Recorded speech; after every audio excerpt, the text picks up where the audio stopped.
Un élément qui est hyper important qu'on fait tout le temps, c'est le premier jour, l'après-midi quand ils arrivent, il y a directement un icebreaker, game session pour directement que les participants soient dans l'ambiance de la retraite et tout le monde grâce à ça et se sentent directement beaucoup plus unis. Il y en a qui se sont jamais vus de leur vie, donc ils doivent commencer à comprendre, même, se souvenir des prénoms. Enfin, Mmh. on est là, quoi, et ça dépend forcément de la taille du groupe, mais on parle de groupes entre 20 personnes jusqu'à 300-400 personnes. Hello, bienvenue sur le podcast des Leaders sans frontières, le podcast où nous partons à la rencontre des meilleures pratiques managériales et entrepreneuriales, inspirées des différences culturelles et de l'international. Je m'appelle Paul Tressens et vis au Vietnam depuis 2022. En créant ce podcast, mon ambition est de vous aider à élargir votre champ des possibles et appliquer des méthodes venues d'ailleurs dans votre quotidien. Je vous souhaite un bon voyage avec notre invité pour un nouvel épisode des Leaders sans frontières. Bonne écoute! Bonjour Florian, bienvenue dans le podcast des Leaders sans frontières. Je te remercie d'avoir accepté mon invitation. Salut Paul, merci de l'invite. Pour commencer ce nouvel épisode des Leaders sans frontières, je vais te laisser te présenter, m'expliquer d'où tu viens, me raconter quelles sont tes origines, résumer ton parcours en 2 minutes, et puis m'expliquer tes fonctions actuelles. Super. Alors du coup, moi je suis belge, initialement, mais ça fait déjà presque 10 ans que je ne suis plus en Belgique.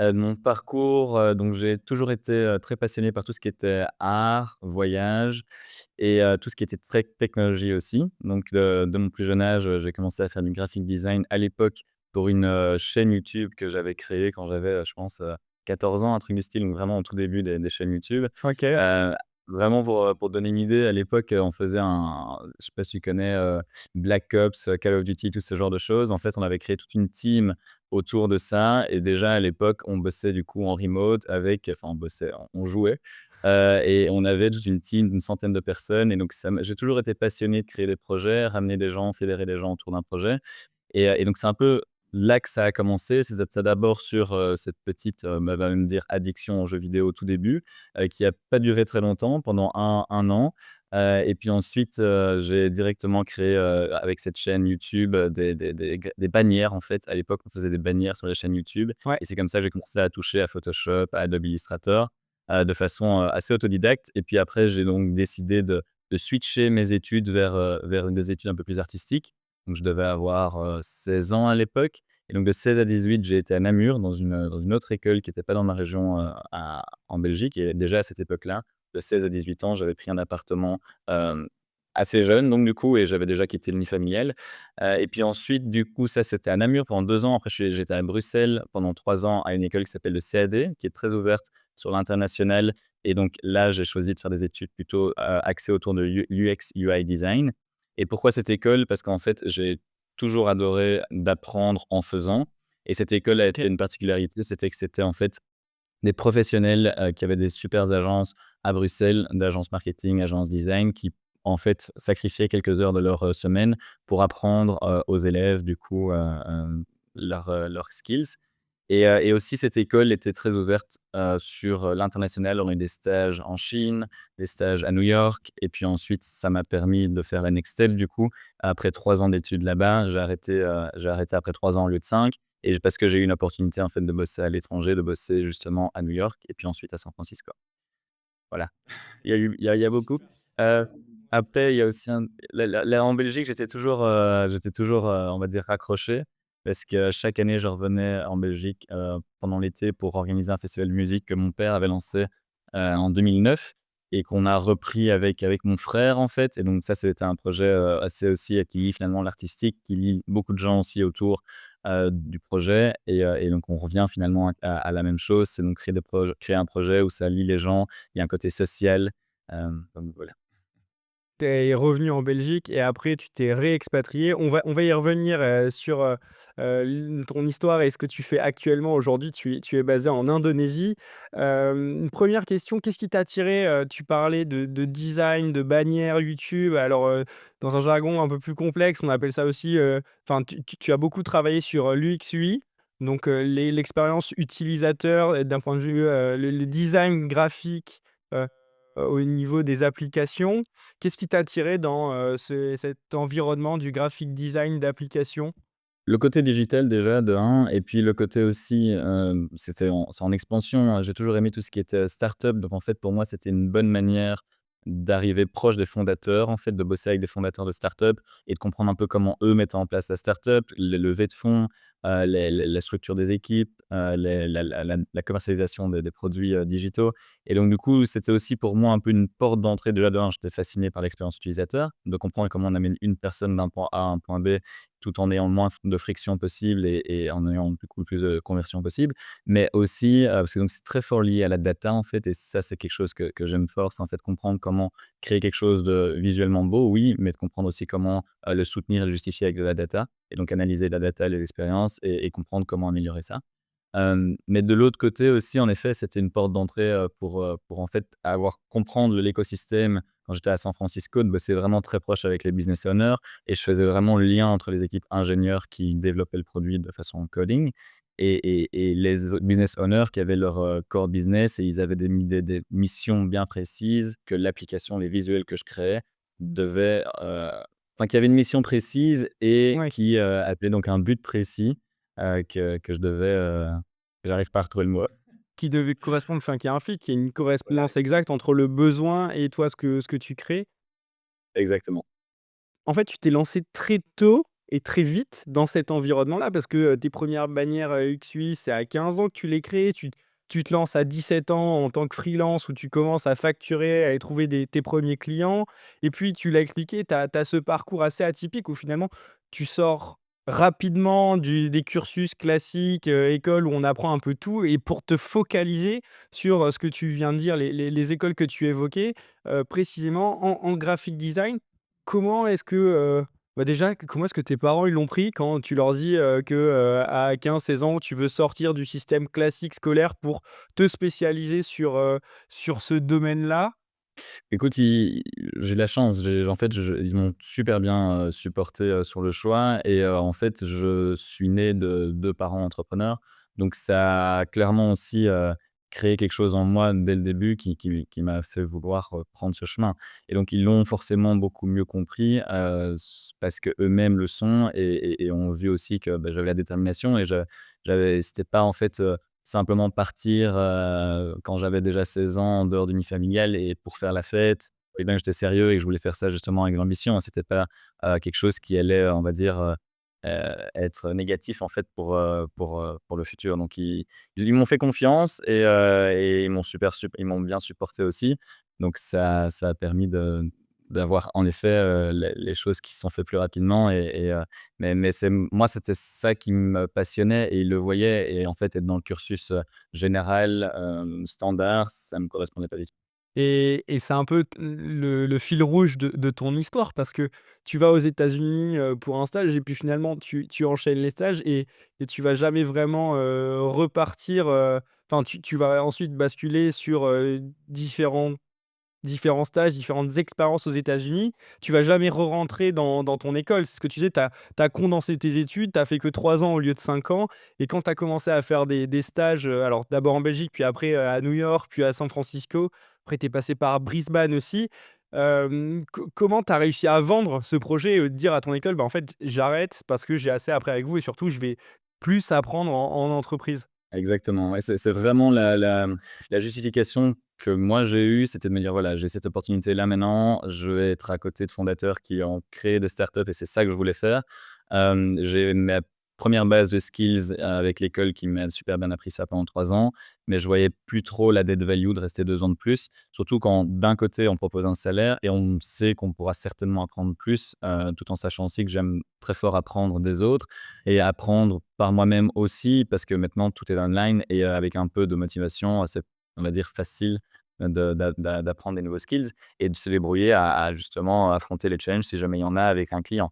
Donc je pense que il y a rien de, on va dire, inatteignable, ces jours-ci avec la communication et les informations qu'on a, sur internet. Comment tu fais justement pour te former? Tu dis que il y a certaines parties où tu as été autodidacte, que finalement, apprendre de nouvelles compétences, c'est pas si, difficile. Ça peut paraître difficile pour, nos auditeurs qui nous écoutent. Comment est-ce que tu fais toi justement pour désacraliser ce concept et faire, que, tu arrives à quand tu cherches une information et que tu veux te former sur un sujet, quelle stratégie tu utilises pour, d'abord apprendre les choses macro et petit à petit rentrer dans les détails que tu cherches? Ouais, bah, écoute, c'est une très bonne question. Je pense que la structure, est hyper importante et commencer de façon, assez large et être assez ouvert d'esprit sur l'entièreté, on va dire, du topic que tu veux, rechercher et puis ensuite nail down et aller beaucoup plus dans le détail sur ce que tu vraiment cherches à accomplir, et documenter énormément, hein. J'écris beaucoup, je documente et les documentations doivent surtout être, organisées. Je suis un peu un taré là-dessus, j'ai beaucoup de systèmes, on va dire, qu'on met en place avec, bah, des folders dans tous les sens, des drives, mais super bien organisés, ce qui me permet, en fait, de gagner un temps monstre dans le futur après aussi. Et puis ça prend du temps à mettre en place, mais c'est une structure et on va dire ouais, un rythme qu'il faut se mettre qui est pour moi important. L'organisation, c'est un peu la base de tout, que ce soit pour la recherche et donc l'apprentissage de nouvelles choses ou que ce soit aussi pour, mettre en place un business ou finalement même aussi, communiquer et avoir, des idées claires et être très structuré, c'est super important. OK. Et d'un point de vue très opérationnel, en termes d'outils que tu utilises pour documenter et puis après, stocker ces informations, qu'est-ce que tu utilises? Parce que tu parles de Drive. Est-ce que c'est un simple Google Drive ou est-ce que c'est justement des logiciels qui sont plus complexes? Il y a Moi, plusieurs j'apprends l'usage sur Notion. Brand love sur Notion. OK, d'accord. Notion, c'est, le go-to, on l'utilise là avec, Midsteer, on n'en a pas encore parlé, mais la Ouais. startup actuelle. On n'utilise que Notion comme notre base, un peu comme notre Wikipédia de la société et c'est super rapide, c'est super efficace. Maintenant, ils ont inclus l'AI aussi dedans. Donc c'est, tout le monde est dessus et comme on est une boîte complètement remote, bah, ça nous permet vraiment d'être super, optimal, en fait et retrouver directement l'information qu'on a besoin. Donc c'est vraiment, je recommande à 300 quoi. C'est notre, engine. Et la collecte d'infos, tu parlais, de YouTube un petit peu, au début que tu allais chercher des informations sur YouTube. Comment est-ce que tu fais pour te documenter? Bah, ça a évolué, hein. Moi, à l'époque, c'est vrai que je faisais beaucoup de YouTube pour, tout ce qui était tutoriel de graphic design, de bannières YouTube et cetera. Je t'avoue que je le fais beaucoup moins maintenant. Bon, maintenant les domaines sur lesquels j'apprends encore beaucoup, parce qu'on doit le faire, on le met en place avec la boîte, c'est tout ce qui est, bah, SEO, SIA, donc Google Ads, LinkedIn Ads, où en fait, j'essaie vraiment, Ouais. spécialement on a oui, on a des gens qui gèrent ça dans la boîte, mais j'essaye aussi de connaître un minimum pour pouvoir aussi donner les bonnes consignes et savoir, amener la vision. Donc c'est super important de pas être un spécialiste, mais au moins de comprendre ce qui se passe et pouvoir donner les guidelines comme ça grâce à ça aussi derrière. C'est aussi valorisant pour quelqu'un qui bosse, dans une boîte, de comprendre que la personne qui est en face comprend aussi, de quoi il parle, pour finalement avoir, des échanges qui sont intéressants et qui ont de la valeur aussi pour lui. Parce il y a toujours un il faut se feeder toujours, il faut toujours se nourrir, selon moi et en fait, si je ne connais pas du tout le domaine, je vais juste être inutile pour lui. Il va juste faire ses choses, mais il n'y aura jamais de challenge qui va être créé et créer constamment ce nouveau challenge, ça permet justement d'évoluer et de dépasser ses justement limites donc c'est un peu, la raison pour laquelle, à ce jour, j'essaie d'apprendre dans différents domaines de la boîte pour pouvoir donner les bonnes consignes, mais aussi pouvoir challenger la personne avec qui je bosse.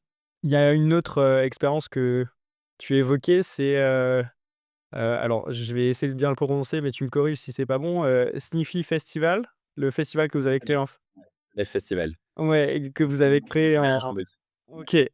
Que vous avez créé, en fait, donc c'est ton père qui crée ça en 2009. C'est une histoire familiale et puis, tu l'as dit, vous allez vous intégrer avec ton frère dans ce projet-là et c'est, une superbe histoire parce qu'en 10 ans, vous finissez à la fin en 2019 la dernière édition avec plus de 20 000 participants, 3 scènes, sur 3 jours, Kyo, le groupe Kyo de musique qui vient, jouer, pour cette édition-là. Première question, comment est-ce que ça t'est venu de venir t'intégrer dans ce projet? Qu'est-ce qui te plaisait dans ce projet, de festival de musique? Oui, mais écoute, en fait, tout était, de façon très parallèle finalement, hein. Donc, si on reprend un peu ce qu'on disait juste avant, autour de 13 14 ans, je m'intéressais au graphic design et pour moi, le festival que mon père avait lancé, du coup, en 2009, ça faisait, bah, c'est quelques années plus tard, je m'intéressais à tout ce qui était graphic design, communication, marketing et pour moi, c'était en fait un super use case pour apprendre et aussi et donc du coup, j'ai géré en fait toute la communication directement du festival. C'est des conneries, mais des bracelets, les jusqu'au bracelet du festival quoi, le design du bracelet du festival, les les menus des bars, enfin, c'est tous des petits éléments comme ça, mais qui m'ont permis en fait de créer une image de marque pour ce festival et qui était un super use case non seulement pour mon portfolio, pour les clients futurs, mais aussi pour m'intégrer du coup comme tu le disais, dans ce projet et finalement au fur et à mesure, ce projet a grandi. Au début, mon père était tout seul à le gérer. Finalement on a terminé avec 50 managers sur l'entièreté de l'année, qui géraient toutes des équipes et au total, il y avait plus de 200, bénévoles, 500 bénévoles, excuse-moi, 500 bénévoles sur, les 3 jours de festival.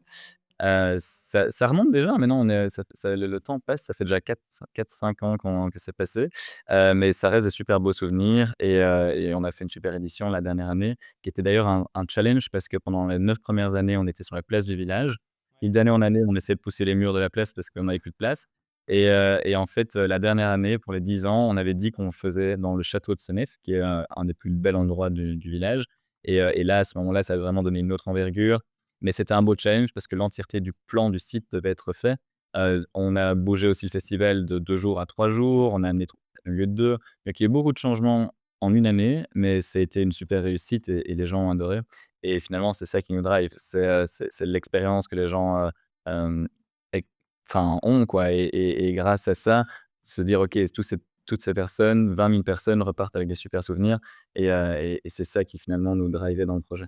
Travailler en famille, on pourra en parler avec ce que tu fais actuellement, avec des bases villas aussi en Indonésie, mais je vais te la poser maintenant. Comment ça se passe, travailler en famille? Est-ce que tu peux m'expliquer comment vous vous organisez? Ouais, c'est pas tous les jours, facile, hein. En plus, on c'est intergénérationnel donc pareil à mon père d'un Notion, il sait pas ce que c'est.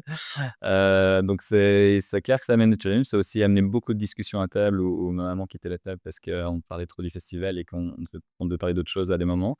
Mais en tout pour tout, finalement, ça se passe très bien et ça s'est passé super bien pour le festival et ça se passe limite encore mieux ici sur ce projet-ci parce qu'on se complète encore plus. Hem, donc voilà, je sais pas si tu veux déjà en parler, Oui, alors on va peut-être, parler de Midstay d'abord et après on parlera de ce «side project» entre guillemets. On va commencer sur Midstay d'ailleurs. D'abord, est-ce que tu peux me raconter donc l'histoire de Midstay, ton entreprise actuelle que tu as fondée en 2021? Ouais. Donc juste pour donner un peu de contexte et de step back, tu as en effet mentionné, Brisbane. Donc Brisbane, c'était juste avant, la dernière édition du festival, c'était en 2018-2019. OK. Donc là, j'ai fait, un peu moins d'un an, en Australie, aussi pour une start-up à l'étranger et puis en fait, chaque année, comme on disait, je revenais en Belgique pour, le festival de musique. Il se fait qu'en 2019, c'est la dernière année du festival. Fin 2019, j'ai une nouvelle mission à San Francisco pendant 3 mois. Je reviens en début 2020 et là, bon, on connaît, le temps en Europe quand c'est l'hiver, il faisait super froid, il pleuvait en Belgique et donc là, je me suis dit: «OK, bah, pendant 2-3 mois, je prends mon ordi, je bosse pour mes clients à distance et je vais venir à Bali pendant 2-3 mois pour éviter, l'hiver belge» et en fait, il se fait que j'arrive en début février. Un mois plus tard, le covid arrive. On se fait complètement bloquer, sur l'île. Alors c'était génial, hein, c'était pas à plaindre. Mais tous les jours, au tout début, les premières semaines, tous les jours, l'ambassade belge m'appelait: «Rapatriation, il faut prendre le dernier avion, qu'est-ce que vous allez faire si vous êtes bloqué là-bas?» et en fait, moi, de l'autre côté, j'appelais mes copains à Bruxelles, à Paris. Ils me disaient tous: «Mais Flo, reste là-bas, qu'est-ce que tu vas venir faire ici? Tu vas pas rester coincé dans un appart ici, ça sert à rien, tu peux bosser à distance, pourquoi est-ce que tu restes pas là, quoi?» et puis après, c'est vrai que je levais la tête après cet appel-là et on était dans une super villa avec des copains, vue sur rizière. C'est vrai que c'était un autre monde, quoi et donc du coup, on a décidé de rester, sans savoir combien de temps ça allait durer. Finalement, au lieu de rester 2-3 mois, j'y suis resté coincé 18 mois à Bali. Et en fait, entre-temps, du coup, il y a eu, cette histoire qui s'est créée, les personnes que j'ai rencontrées ici, et en donc 2020, début 2021, je rencontre Magnus. Donc on est tous les 2 surfeurs, tous les matins Fondateur? fondatrice voilà, mon cofondateur de Mixte.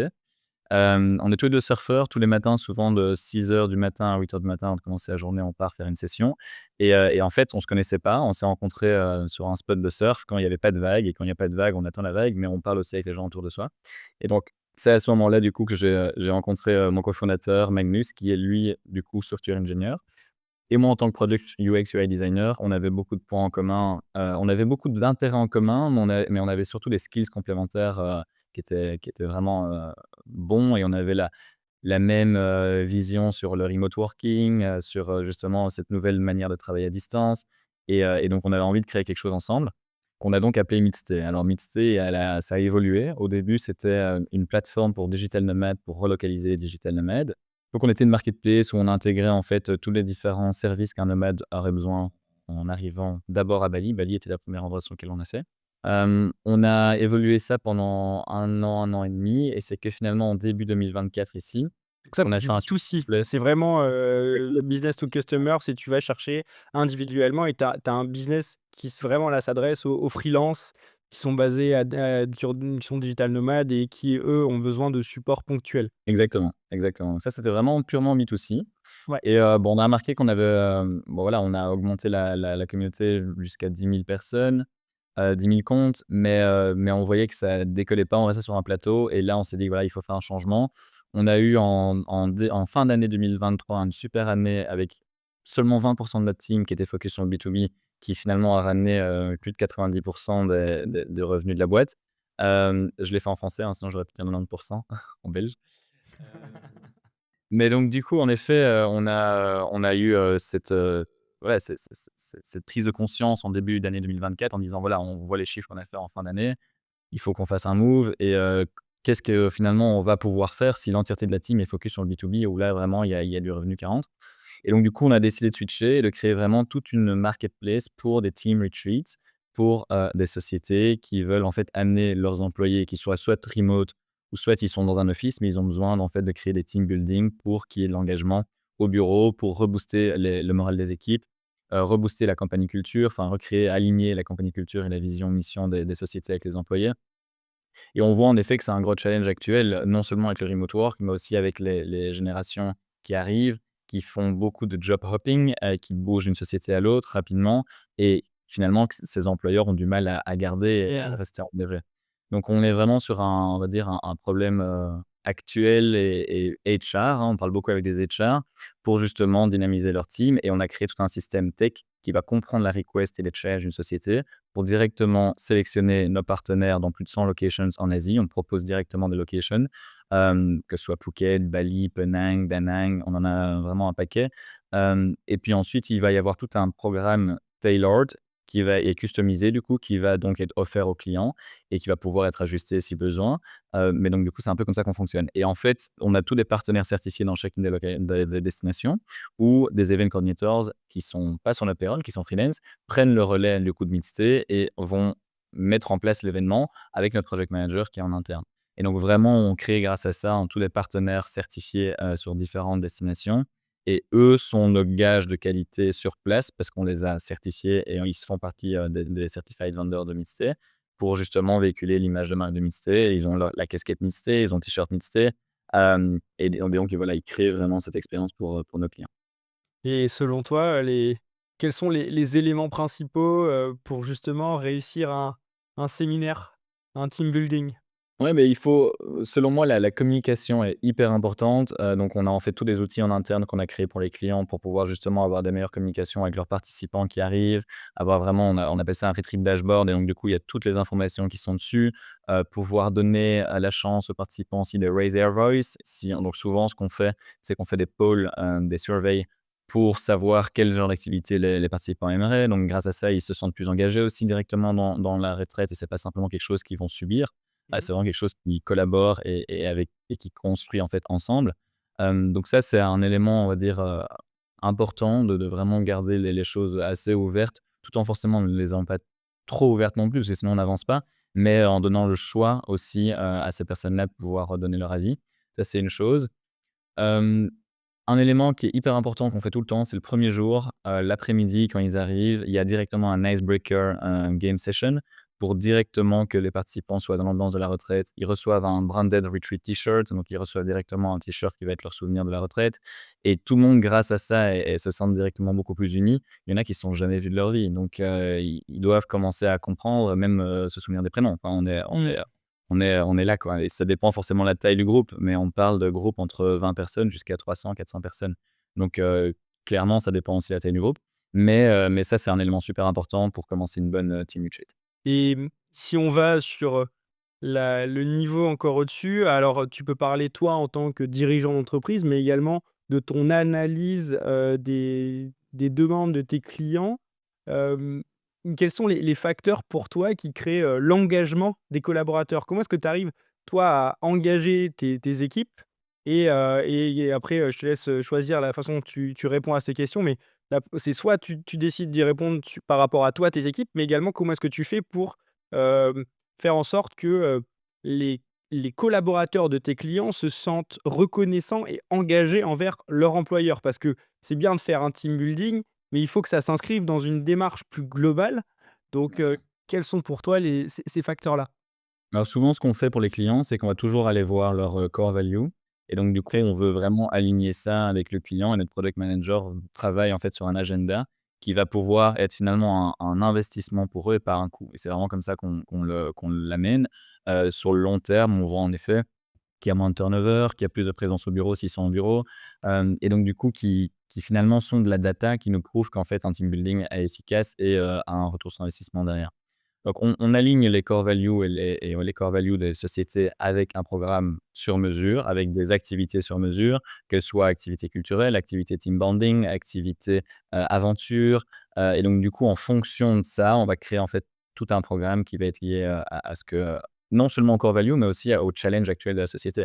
S'ils vont nous dire: «Voilà, OK, pour l'instant, on a un problème en diversity, on a un problème de communication parce qu'il y a des chocs culturels et cetera», bah, il y aura tout un programme qui va être fait autour de ça pour vraiment tacler ce problème-là. De notre côté, bah, alors on a aussi une équipe complètement remote. Il y a plus ou moins une quinzaine là pour l'instant dans la boîte Ouais. et on a forcément, aussi nous notre petit, système en place on va dire pour garder les équipes engagées. Il y a un truc que je fais, tous les mois que j'adore, c'est que je deviens en fait master game pendant 30 minutes dans un call où il y a tout le monde et en fait, on crée tous des justement des team bonding, virtual games et donc que ce soit, musical chair, donc la chaise musicale, devant ton ordi, et tout le monde danse et à un moment, il y a de la musique, tout le monde doit s'asseoir et ce genre de trucs quoi, ou alors aller chercher un bic, le premier qui cherche le bic, aller chercher un chat, donc c'est à chaque fois en fait des petits jeux comme ça, mais qui remontent un peu le moral à tout le monde vu qu'on bosse quand même beaucoup et qu'il faut parfois en fait se casser cette routine et ce rythme pour justement se retrouver, et rigoler ensemble simplement. Mmh. Oui, c'est vrai que j'ai l'habitude d'échanger avec mes invités sur, comment est-ce qu'ils font pour prendre en compte les différences culturelles dans leur management et cetera. Mais toi, il y a encore, un paramètre qui s'applique à ta société, c'est que non seulement, tu as des collaborateurs qui ont, différentes cultures, mais en plus vous êtes, en full remote, donc totalement, à distance.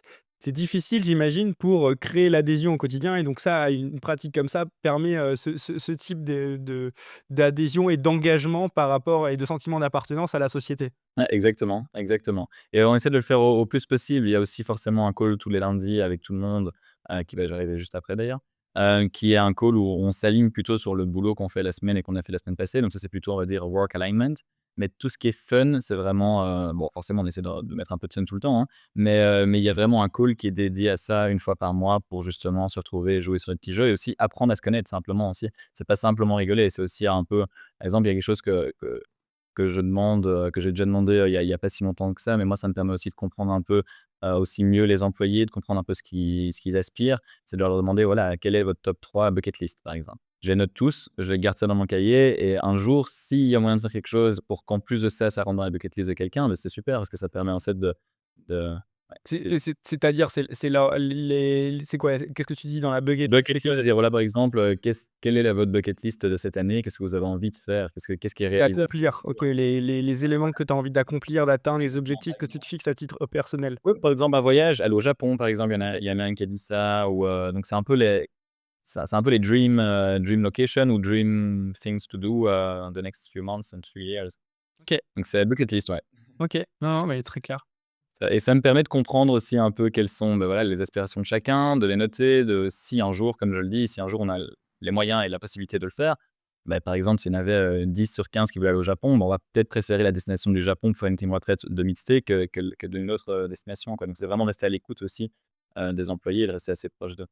Une recommandation pour tes clients, c'est quoi la bonne fréquence? À quelle fréquence tu recommandes à tes clients de faire un séminaire, un team building?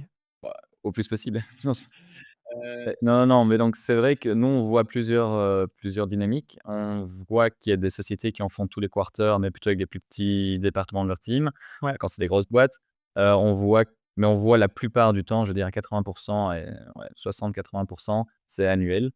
Et souvent, c'est en début d'année et là, c'est très, très busy parce que début d'année prochaine, il y a beaucoup, beaucoup de retraites qui se bookent. Donc c'est, ouais, en général, les annual retreats sont, favorisés, mais après tout ce qui est plutôt, department retreat avec, par exemple, leadership, ce genre de choses, ça, ils aiment bien plutôt le faire tous les quarters ou, tous les 6 mois. Ouais. Pour aligner sur les plannings de l'année, pour aligner sur les business plans, ce genre de choses. Alors à ce moment-là, c'est plutôt le upper management qui se rejoint et qui vient pendant quelques jours. Donc les topics sont différents. On parle beaucoup moins de team bonding à ce moment-là, c'est beaucoup plus work focus.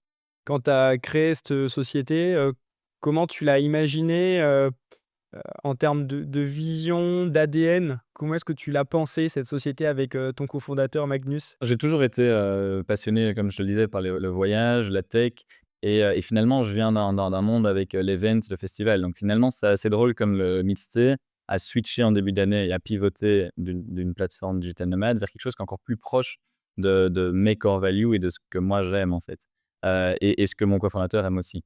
Hem, alors l'ADN, il est, on est très authentique, très proche, humble. C'est vraiment quelque chose que j'essaye de comprendre à chaque fois qu'on interviewe quelqu'un pour entrer dans la société, c'est de comprendre s'il va matcher finalement la dynamique de l'équipe. On est vraiment sur un balance, qui est léger et on a envie de garder en fait cette dynamique où tous les gens adorent Meetstate, tous ceux qui travaillent avec nous adorent. Et donc voilà, c'est l'ADN, je vais dire qu'il est, authentique, il est vrai, et il est aussi, très open mind, et surtout, ça c'est quelque chose que j'ai eu beaucoup, c'est, heu, il y a pas de boss quoi. Tout le monde est à la même échelle et chacun a le droit de dire ses idées et c'est super important justement de se challenger. J'adore quand justement, les employés me challenge, me disent: «Mais Flo, ce serait pas comme ça qu'il faut faire». Alors forcément, à ce moment-là, il y a une petite discussion et on fait un step back et on voit justement, quelle est la meilleure solution. Mais c'est super important de rester, ouvert d'esprit et de pas dire: «Je suis le boss et tu écoutes ce que je dis», quoi. Avoir un impact en fait, leur laisser avoir un impact est super important. J'ai envie qu'on parle maintenant un petit peu de ton nouveau projet aussi. On en a rapidement parlé, tout à l'heure, mais, Bebas Villa, est-ce que tu peux m'expliquer ce que c'est que ce nouveau projet en famille? Ouais, ça nous manquait de faire un petit projet en famille. Donc depuis que le festival, a été arrêté, vu aussi qu'il y a eu un covid, donc on a décidé d'arrêter complètement le festival. Il s'est trouvé du coup en 2020, je me retrouve bloqué à Bali. Mes parents, grands voyageurs aussi, me disent: «Voilà, il y aura pas moyen que tu arrives à nous faire rentrer sur Bali», donc du coup avec des procédures beaucoup plus compliquées que quand le pays est ouvert. J'ai su en fait les amener à Bali pendant quelques mois. Il fallait passer par Jakarta, il y avait une quarantaine. Donc c'était un peu plus compliqué, mais une fois qu'on était sur place, ça valait le coup. Et donc du coup, ils sont venus, je crois, la première fois, 1 ou 2 mois et puis finalement, chaque année, ils sont venus quelques mois. Ils sont un peu tombés amoureux de Bali aussi et donc en fait, on s'est dit: «Beh, voilà, en fait, il y a peut-être un projet à faire ensemble». Ma maman, de base, elle est archi d'intérieur. Mon père est dans tout ce qui est hôtel, sur Bruxelles et moi, j'avais full contact ici déjà, qui était possible d'exploiter et on avait envie de faire un petit projet ensemble. Donc il se fait qu'en 2022, on achète un terrain ici à Bali et on décide donc de construire ces quelques villas. Donc il y en a 6 en tout des bébés. Il y a aussi donc c'est un complexe de 11 villas en tout, sur une partie où on a en fait revendu à des gens autour qu'on connaissait, et puis ensuite on a fait nous le projet, focus de 6 villas qui s'appelle Bébès. Bébès, c'est donc un mix, architectural avec, un architecte français qui est ici depuis 15-20 ans, ma maman qui est plutôt le côté intérieur design et un constructeur français aussi. Donc qui est aussi depuis 15-20 ans, je crois d'ailleurs. Et donc là, on est en fait sur une phase où on en a déjà 3 sur 6 qui sont faites. C'est, le soft opening, beaucoup de collaborations avec des influenceurs pour l'instant pour créer un maximum de contenu et donc voilà, donc c'est assez cool. C'est une petite journée en plus avec la famille. L'idée est de continuer en fait, en tant que vraiment créer une boutique chaîne villa, et de créer un prochain projet l'année prochaine à Lombok sur un terrain qu'on a déjà acheté il y a 2 ans et donc c'est vraiment de continuer comme ça et de créer un peu une image de marque et une chaîne de villas haut de gamme, pour que les voyageurs puissent, se retrouver, sur leur parcours aussi et pourquoi pas faire un parcours, Bébas, d'île en île, quoi. OK. Et comment tu t'organises? Comment tu répartis ton temps? Parce que, c'est, 2 mondes différents. Alors je ne sais pas si tu as déjà pensé à faire tes séminaires dans les villas que tu as construits, ça viendra peut-être. Mais, ouais, comment est-ce que toi à titre personnel, tu t'organises entre Midstay et Bebas Villa? Parce que il faut suivre, différemment un projet de construction et une boîte qui est, plutôt dans la tech? Ouais, je vais pas te mentir, c'est chaud. Ah bah, mais ouais, non, c'est vraiment une gestion de temps, qui est importante avec, encore une fois, la structure, l'organisation, avoir un agenda bien clean et bien, structuré, ce qui permet de rester productif et de pouvoir avancer sur les 2 projets en même temps.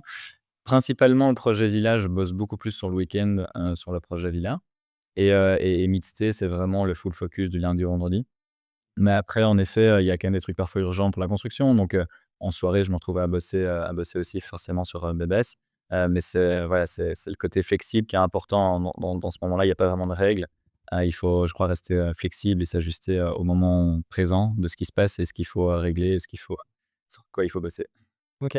Prioriser, ça, c'est une grosse chose que j'ai appris, en fait, sur, les 2 dernières années, c'est, savoir prioriser et qu'est-ce qui a finalement le plus d'impact à l'heure actuelle et qu'est-ce que je peux faire, demain. Oui, savoir évaluer les choses les plus importantes et les plus urgentes et Exactement, après, tu c'est les choses sur lesquelles tu t'attaches directement, et après tu délègues, les choses qui sont importantes mais pas urgentes ou tu les repousses à plus tard et c'est comme ça que ta to do list peut avancer. OK. exact. On a évoqué un petit peu, l'ensemble des pays, où tu es passé, les États-Unis, tu viens de Belgique, l'Australie, là, actuellement, tu es en Indonésie. Qu'est-ce que tu retiens des cultures auxquelles tu t'es confronté, de toutes les différences culturelles, auxquelles les cultures auxquelles tu t'es confronté? Qu'est-ce qui t'a profondément marqué et qu'est-ce que tu as appris, de l'homme en général? Ouais. Écoute, je pense qu'en ayant fait les US, l'Australie et l'Indonésie, donc le côté plutôt asiatique, c'est complètement différent, des différents lifestyles. Et finalement, j'ai adoré, le côté très, work focus, très boulot, très, carriériste, de San Francisco et New York. J'ai adoré le côté un peu plus, lifestyle, d'Australie. Et puis en fait, finalement, ce qui est assez drôle, c'est que l'Indonésie, fait un peu un mix des 2 parce que l'Indonésie, en tout cas Bali, tu rencontres énormément d'entrepreneurs, beaucoup de gens qui bossent à distance d'ici et finalement, c'est super, on va dire, valorisant et inspirant d'être, autour de plein de personnes différentes qui ont des business complètement différents l'un de l'autre, mais qui sont, c'est toujours génial de se nourrir de ce genre de personnes. Hem et donc ça mixe un peu les 2 parce qu'on est dans un endroit où aussi il y a un super lifestyle, la nourriture est super bonne, il y a un coût de vie qui est aussi, peu élevé, donc ça permet aussi finalement de profiter plus, pour moins. C'est clairement pas quelque chose que je pourrais me permettre, en tout cas la manière dont je vis ici, c'est clairement pas la même manière que je pourrais faire en Europe. Donc c'est clair qu'il y a ce côté-là. Et puis ensuite, là je parle plutôt, on va dire, avec les personnes que je rencontre ici qui sont pas forcément des personnes locales. Mais moi j'ai un grand, j'adore les Indonésiens, enfin genre, je suis, amoureux des Indonésiens, j'ai ils sont tellement gentils, ils sont tellement, ouais, vrais, authentiques et maintenant je parle couramment indonésien et ça me permet d'être encore plus proche d'eux, en fait. Hem, mais forcément les cultures sont différentes. Alors sur Indonésie, il y a 17 000 îles. Donc il y a une légende qui dit qu'il y a 11 000 îles à marée, haute et 17 000 îles à marée basse. Mais en tout cas, il y a beaucoup d'îles et il y a énormément de dialectes. Donc le balinais est déjà différent que le bahasa qui est la langue, nationale. Mmh. Et puis ensuite, il y a plein de langues sur toutes les îles différentes et et il y a aussi des religions différentes. Bali, on est sur l'hindouisme, et Java va plutôt c'est musulman, Flores va être chrétien. Donc en fait, il y a vraiment aussi ce que j'adore en fait, c'est qu'il y a ce mix de culture, ce mix de religion, ce mix de langage et finalement, tout le monde se comprend et ça se passe super bien et c'est aussi une preuve que la c'est possible de cohabiter ensemble avec autant aussi parfois de différences culturelles, que ce soit même eux-mêmes dans un même pays en étant habitants d'un même pays et d'être tous indonésiens. Ils sont quand même très différents d'une île à l'autre. Heu, donc c'est ça qui est ouais, c'est assez inspirant, c'est assez, humbling on va dire, d'être avec, des gens qui est aussi assez fou. C'est que voilà, le salaire est pas très élevé, mais ils sont, tellement heureux, tellement gentils. C'est aussi une belle, claque de se dire en fait, il faut pas forcément beaucoup pour être heureux et quand on vient en Europe et que je suis à l'aéroport parce que je reviens pour un mois en été et que je fais comme ici et je fais des sourires à tout le monde parce que tout le monde te répond avec un sourire. Là-bas, on me prend pour un fou à l'aéroport, quand je reviens, quoi. Donc c'est clair que je crois que j'aurais clairement du mal, de rentrer, moi et de vivre en Europe encore. Hem parce que c'est vrai que finalement, il y a ce côté, vie simple, et finalement, gentil et ouais et bienveillant. Est-ce que tu peux me raconter un challenge marquant, un challenge situationnel marquant de ta carrière? Ouais, mais écoute, j'ai quelque chose qui était assez stressant, mais finalement intéressant. C'est que pour une mission à San Francisco, j'y ai été, je crois que j'y allais pour 3 mois et en fait, après la première semaine, je rentre dans la boîte, on commence à bosser sur les missions qu'on avait, le brief et cetera et après une semaine, shutdown. La boîte, bankrupt, ils arrêtent, enfin, ils virent tout le monde, ils veulent plus continuer sur le projet et moi, je suis arrivé depuis une semaine et je fais: «J'ai déjà mon logement pendant 3 mois, je m'envole dans 3 mois, qu'est-ce que je fais, quoi?» Et en fait, j'étais assez proche des fondateurs. Ils m'ont dit: «Voilà, si tu veux, on met ton profil dans un réseau d'entrepreneurs, et t'inquiète pas, tu vas retrouver quelque chose pour les 3 prochains mois qui arrivent. Tu vas pouvoir offrir tes services à une autre startup, il y aura pas de problème». Donc on fait ça pendant une autre semaine. J'ai des propositions pour aller à Los Angeles pour intégrer une autre startup à Los Angeles et j'en parle aux fondateurs qui m'ont un peu maqué, qui ont trouvé, cette proposition-là, enfin qui m'avaient mis dans le network. J'ai reçu les demandes. Du coup, j'ai un peu expliqué: «Voilà, il y a cette proposition-là, je vais peut-être certainement aller à Los Angeles». Et là, le lendemain, ils me disent: «Flo, en fait, arrête tout, on a une nouvelle idée startup, on va refaire une startup». Et donc là, en fait, on était à 3. Du coup, c'est ça qui était génial et donc c'est 2 frères, 2 Belges et on était à 3 à monter une startup en 3 mois, et donc de faire, en fait, c'était un peu je sais pas si tu connais Too Good To Go? Ouais, Ben voilà, donc c'était un peu la version US de Too Good To Go, et donc en 3 mois, on a fait application mobile, site web, landing page. C'était assez intense, mais super intéressant comme expérience et finalement, du coup, j'ai continué à bosser pour ces 2 frères. J'y suis retourné après pour une autre mission pour eux parce que cette boîte-là n'a pas fonctionné et maintenant ils sont super successful avec une boîte qui s'appelle Easy Lama, qui est une boîte plutôt de learning, pour employés, à distance, pour tout ce qui est, ouais, on va dire, ils avaient commencé avec l'harassment, at work avec toute la période MeToo et donc il y avait des problèmes au bureau et en fait, il y a des règles qui sont venues au-dessus de 5 personnes. Il fallait que les sociétés, soient compliant pour, avoir en fait, des certificats en fait de dire: «Voilà, nos employés ont bien fait les formations, ils peuvent en fait maintenant bien travailler, vous êtes en règle». Donc ils ont mis un système en place qui est une plateforme qui permet vraiment aux HR de traquer tout les learnings en fait de leurs employés et super boîte et donc voilà, ils sont très successful maintenant. On est encore, assez proches en message, mais très chouette expérience et c'est vraiment eux, les 2 frères, Sam et Michael, qui m'ont vraiment, appris, beaucoup de choses dans le monde de la startup, en étant très proche, en fait, d'eux quand ils lançaient quelque chose. OK. Donc c'est se dire que, bah, finalement, tu as eu une opportunité qui s'est, arrêtée, c'est se laisser, porter également et accepter, les opportunités entrantes et finalement, bah, on t'a rappelé par rapport à tes compétences, mais, c'est savoir rebondir en fait, quand tu as, des stops, on va dire, dans ta carrière, c'est apprendre à rebondir. Exactement, ouais. OK. Quel meilleur conseil qu'on t'ait donné dans ta carrière? Rester ouvert d'esprit, et toujours apprendre, ne jamais croire qu'on connaît tout. Je crois que c'est le meilleur conseil, c'est de grâce à ça, garder les valeurs de l'apprentissage constant et toujours, être ouvert au feedback et au questionnement des autres. Donc ça, je crois que c'est ouais, si je devais dire, un meilleur conseil qu'on m'ait donné, ce serait bien celui-là. OK. Est-ce que tu as une citation ou une maxime? Il y en a une que j'ai utilisée depuis que je suis assez jeune, depuis que j'ai commencé le graphic design avec les chaînes YouTube. C'est celle de Confucius qui dit, «Choisis un travail que tu aimes et tu auras jamais à travailler un seul jour de ta vie». Quel est ton indispensable? Outil, ou ce serait Notion, ça comme j'ai dit tout à l'heure, mais comme j'ai déjà dit, on va prendre autre chose. Ouais. Un podcast, c'est Lenny's Podcast, super inspirant dans tout le monde des startups, qui a travaillé, en tant que product, chez Airbnb et maintenant qui a lancé son business et podcast et donc ça, c'est vraiment quelque chose que j'écoute souvent, souvent de manière, méditative quand je suis sur mon scooter, à Bali, d'un point à l'autre. Je me mets un petit épisode et c'est super inspirant et ça me permet aussi finalement de réfléchir et d'avoir, encore une autre vision, du business. Ça me permet à chaque fois, ça m'enri on va dire, ça me nourrit d'idées pour justement, Mmh. les challenges actuels du business. OK. Si tu devais transmettre un conseil à une personne qui souhaite entreprendre, quel serait-il? Oser, oser, oser, commencer, commencer, commencer. C'est vraiment, je crois qu'il faut c'est faire le pas, c'est pas avoir peur de lancer quelque chose, même il y a vraiment moyen de commencer avec peu, de nos jours, avec toute l'accessibilité, des informations. Donc c'est vraiment, ne pas procrastiner, je dirais. Jamais dire qu'on le fera demain, mais plutôt, le commencer aujourd'hui et puis ensuite, voir ce que ça donne et puis lancer au plus vite possible pour avoir justement du feedback des personnes et pouvoir directement ajuster le tir. Hem et si ça a pas fonctionné la première fois, ça peut fonctionner la deuxième fois. Si ça fonctionne pas la deuxième fois, ça pourra certainement fonctionner la troisième fois. De toute façon, c'est de l'apprentissage constant. Donc lancer au plus vite, apprendre des feedbacks et relancer et c'est une boucle constante. Est-ce que tu peux me recommander une personne pour un nouvel épisode de ce podcast? Yoann, CEO de ZenAdmin, qui est basé à Singapour, français, donc je pense qu'il ferait un bon invité, très expat aussi du coup, qui est là depuis, plus longtemps que moi, je crois une dizaine d'années à Singapour, donc je te donnerai son contact. Super, merci beaucoup, avec plaisir pour échanger avec lui.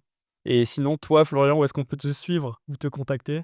Alors sur LinkedIn, donc c'est Florian Jacques sur LinkedIn.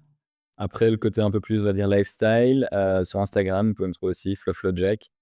OK, super, bah, je mettrai tous les liens en descriptif de l'épisode. Merci Génial. beaucoup, Florian. Merci pour ton temps, ça a été un plaisir d'échanger avec toi. Un grand merci Paul, merci de m'avoir invité.